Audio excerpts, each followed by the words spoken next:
Are you curious about the history and stories of West Coast hip hop? Well, here it is.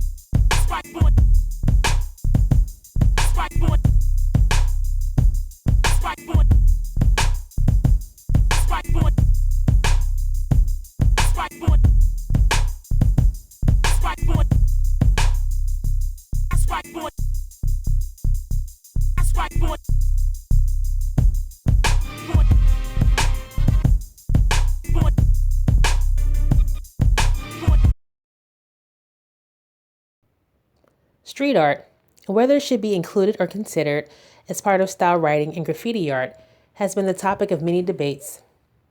Pioneers, artists, art critics, and up and coming graffiti artists can't agree on this issue. New York pioneering style writer Lady Pink believes that the term street art should be embraced because it reflects the current times. She is also among the group of early style writers and graffiti artists who successfully transitioned to working as a commercial artist. There are many others who struggle with including street art in the same category as style writing and graffiti art. According to Roger Gassman, author and curator of Beyond the Streets, street art is defined as a catch-all term for work that isn't graffiti. Street art can be image or text-based work in media, such as posters, stencils, stickers, installations, sculptures, and so on. One artist who wants to draw a clear dividing line between style writing and street art is style writer Eric Cre8 Walker. As an active part of the style writing community in Los Angeles since the 1980s, Cre8 has seen the development and changes firsthand. He also makes it clear why he identifies himself as a style writer. I'm going to be honest with you before the interview is done. I'm only saying graffiti art because that's what people know it as, but the real true terminology is called writing. Writing, okay. Yeah, we call it writing. And right now, it's called street art. That ain't what we call it. That's what the media call it, and that's what the pop culture call it. It's like people calling rap music rap now, and we looking at that like, that ain't no rap. Like, that shit is garbage. That same thing with the art movement. You know, everything is street art. Oh, this is street art. This is street art. Paint is dripping everywhere, and we looking like, I guess. And people call me, hey, they should Cre8. You a street artist? I said, no, I'm a writer. They said, what you mean you're a writer? You write books? I said, no, I'm a style writer. I perfect the art form of doing lettering and being abstract with lettering and being creative with it. Typography writing. The term graffiti art was coined when 1980s New York style writers were transitioning into the commercial art world. According to the 2001 book, Taking the Train, How Graffiti Art Became an Urban Crisis in New York City, author Joe Austin points out how they self-identified as writers and not as artists because they focus on typography. They didn't define what they did as art. Not until there was an interest from those outside of the style writing community for pieces painted on canvases did style writers develop the umbrella term graffiti art to describe their work.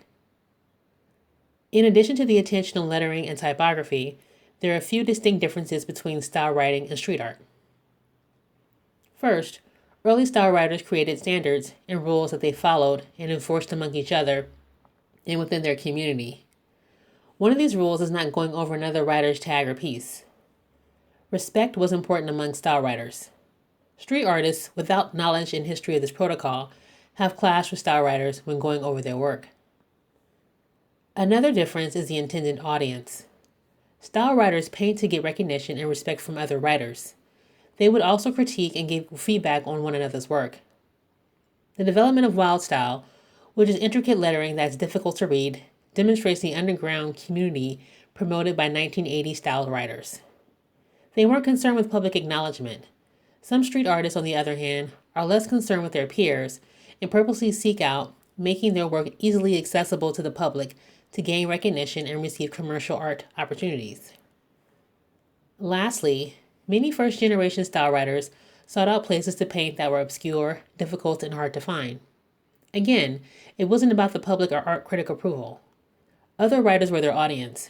It was about the challenge. A great example of this was in 1997 when Los Angeles graffiti writer Saber painted the largest illegal mural to date in the LA River. To complete the mural that was 250 feet long, by 55 feet high and was visible by Google Earth, he used 97 gallons of paint and suffered multiple injuries. It was a huge risk, and that was part of the appeal. News of his piece spread worldwide, giving him the fame that so many graffiti writers sought out from their peers. Street artists rarely paint or post their work in back alleys or take great legal and physical risk just for fame. Instead, they focus on places that can be seen by the public. The goal is to get the message out, whatever it may be, as opposed to sharing work with a hidden underground community. Cre8 highlights some of these differences between style writing and street art.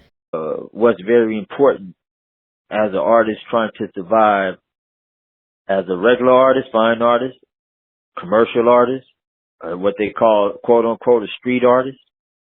See, a street artist to me is a person who do a lot of mixed media work. They cut stencils, they use brushes and spray paint. Once again, that's cool, that's experimental. You can have fun with that and be cool. But what I want the listeners or the people to know and read about is that these are two different things. Don't get it twisted and confused that they're not style writers. They're not people who are creative with typography in the sense of ancient, to a certain degree, ancient art form of learning how to. We're like an extension of calligraphy, hieroglyphics and stuff. That's what we specialize in, doing typography with a hip flavor and a style and rhythm to it, which is way different from street art. Street art, once again, is what it is. It's like, hey, you can use a spray can, and it's urban, and you can make these stickers and these stencils, and you can splatter paint everywhere and say, hey, look at the look of it. But nah, when you see a canvas from a writer, you're going to see some sharp angles. You're going to see them arrows cutting through that sharp. They so sharp they could cut your finger. Not literally, but it'll look like it's so damn sharp. The angles are sharp. The color blends are so smooth. Look like sherbet ice cream. You know what I'm saying? The angles, when you draw your arrows and your letters is leaning a certain way. The way they flow, the overlap, the transparencies in the letters. Like all that stuff has terminology to it to make it what it is. See, so for those people out there that don't understand the art, they just think it's a bunch of mumbo jumbo. But there's a lot of significance to a lot of the stuff that we do when we draw it. It has names. We have a vocabulary for what we do.